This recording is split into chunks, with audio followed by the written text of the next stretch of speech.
Welcome to TheoTrade and the weekend update. This is Don Kaufman. It's May 13th, 2017. Let's get right to it. The SPX this week has an incredibly mild sell-off. I mean, can we even call it that? So the SPX started the week at 23.99 and change, ends the week, well, 23.90. What did we see? 8-9 point sell-off. So again, if you look back though, this is the first in many recent weeks to see any sell side activity. However, do you claim victory if you're a bear over here? Absolutely not, because you have to take a look at the Nasdaq, and the Nasdaq not only had an up week, it closed literally at an all-time high. So that's about, again, as wild and bullish as it possibly gets. So last weekend, I was actually talking about, the tale of three index products where you had the NASDAQ in this wild ascension, okay? And that is the NASDAQ climbing to the upside over here. Then we had the SPX ultimately right in the middle, and the SPX faded, again, sold off mildly. And then last but definitely not least, we had the Russell. Now the Russell, though, okay, this has been in a fairly substantial decline because, again, with all due respect, it's been up here at 1420. It's actually faded now into the 1380, but the Russell is a volatile animal. So that was really the tale of three index products in this giant divergence. And before I start getting into any expected moves, so forth, I just want you to recognize, if you weren't already aware of this, what's really driving markets. Like when you look at the screen, and this is just my quote list. By the way, we share these quotes with anybody, so there's nothing secret in here. I look at a number of different products. I've looked at the same products for almost 20 years. Add and subtract a couple things over here. Why? Well, Facebook wasn't even around 20 years ago. Nevertheless, all right, things on my list stay relatively the same. And as you look down the list, there's a lot of stuff in, a lot of products that are in red. I'll give you one of the largest sectors, for example, happens to be the financials. And many of you know I look at financials like a hawk, because if the financials start to catch a bid, and again, I like to be really specific here, if the financials start to catch a bit of a bid, and once again, get above this 24 level, that would signal, and again, financials specifically above 24, that would signal an all-out breakout to the S&Ps to the upside. Listen, if the financials get above 24, okay, you can expect the S&P where? That's when it's going to shoot ultimately to 2450, and I'm very, very clear about that. By the way, for those of you that are into technical analysis, listen, I'm much more of a quantitative trader, but I do know a couple of my technical patterns. The irony of the financials right now, this, okay, that happens to be the infamous doji hammer, which happens to actually be a bullish candlestick formation, right? It basically, there's sell side activity, there's a bullish candlestick formation.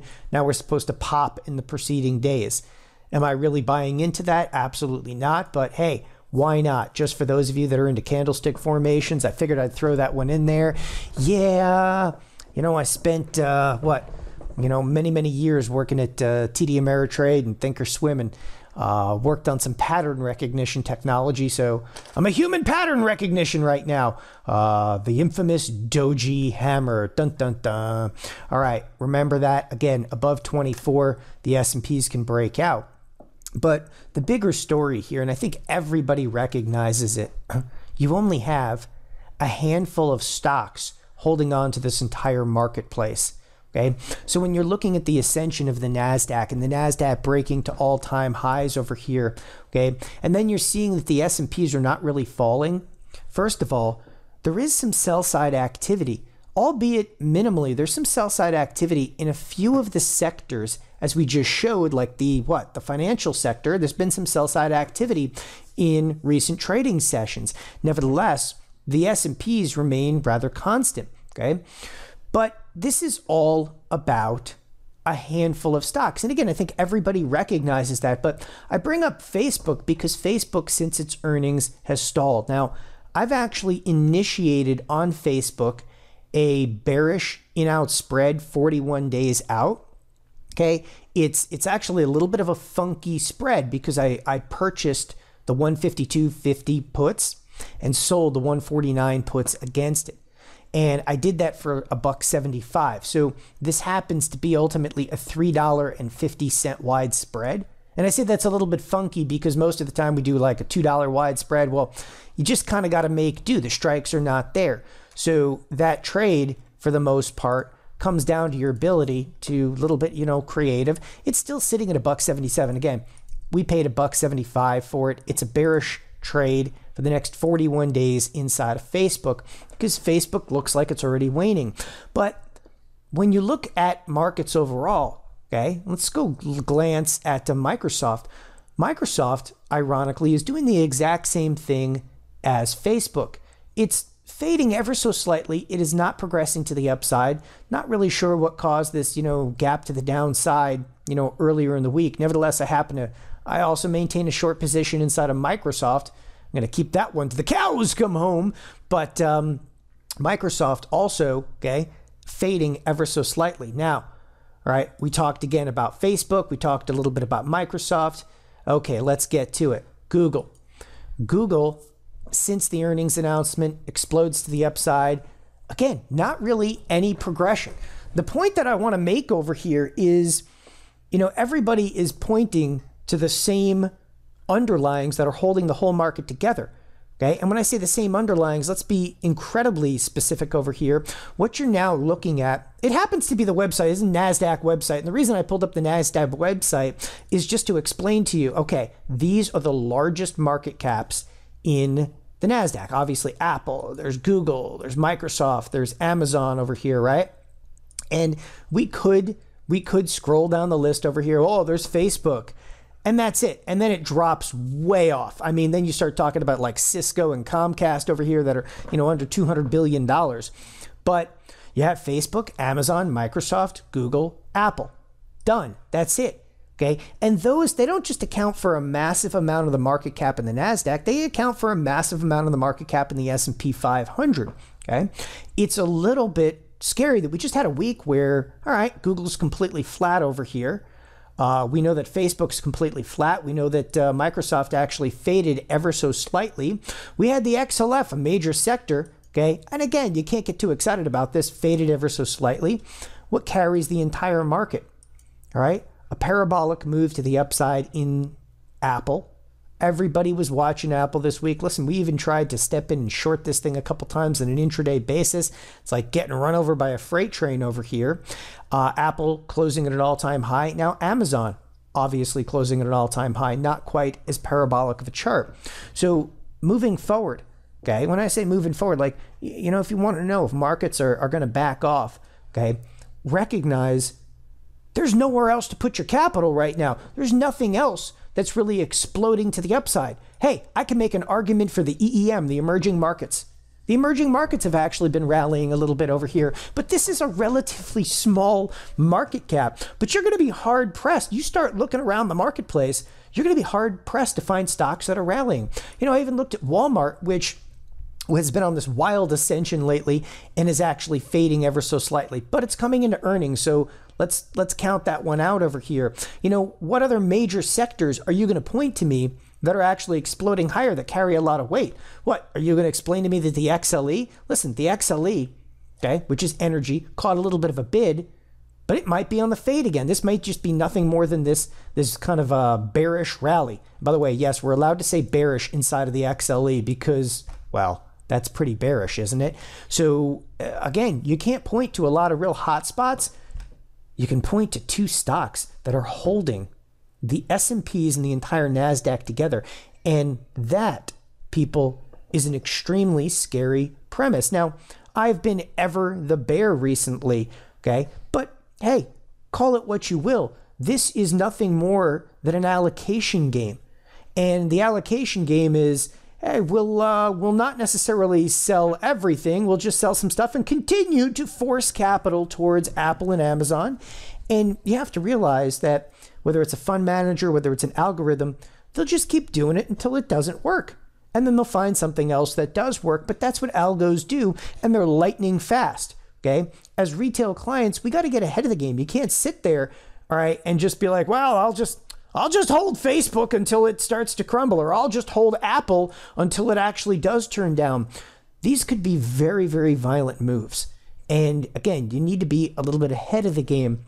Now, I don't want anybody to miss out on the opportunity of the lifetime of the upside. But if you're going to be in Apple, if you're going to be in Amazon, okay, and you're going to be bullish, you may truly want to use defined risk spreads.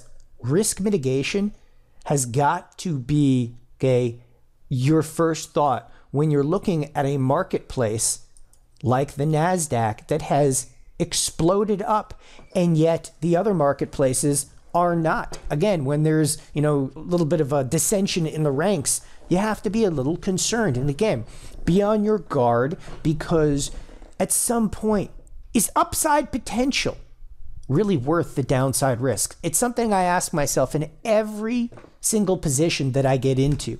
Now, we're going to switch gears a little bit, and we're going to go back over to the SPX. These little hash marks again in the SPX, these have been the expected moves week in and week out. It's pretty notable. The expected move, a few weeks back, we touched the upper end of the expected move. We faded from it. Okay. 2 weeks ago, we didn't do very much. All right. Then we actually come into the next week. We did nothing. That, by the way, the next week is obviously just this past week. We did really nothing. We started the week at 23.99. We faded ever so slightly to 23.90. Now, what are we expecting for this coming week? Okay, this coming week, we are starting the week, and I'm going to go to the SPX over here. I'm going to close up this left side bar just so we can see it. Okay, this coming week, the expected move, and this is the expected move I typically use, right? I would just go directly to a trade tab. Now, there's a couple different calculations for this, but I'm going to use basically $23. And all I do is I take, okay, wherever the product happens to be, add $23, subtract $23. That's it. Okay, and I typically do it on a Saturday morning, and that's those hash marks on the screen. Now, there's one thing that really differs this week, and that is the expected move is only good through Friday morning, because the SPX has a primary expiration coming. That is, again, primary expiration. For those of you unaware, the SPX options go off of the opening settlement price, not the opening price, but the settlement, okay, on Friday morning.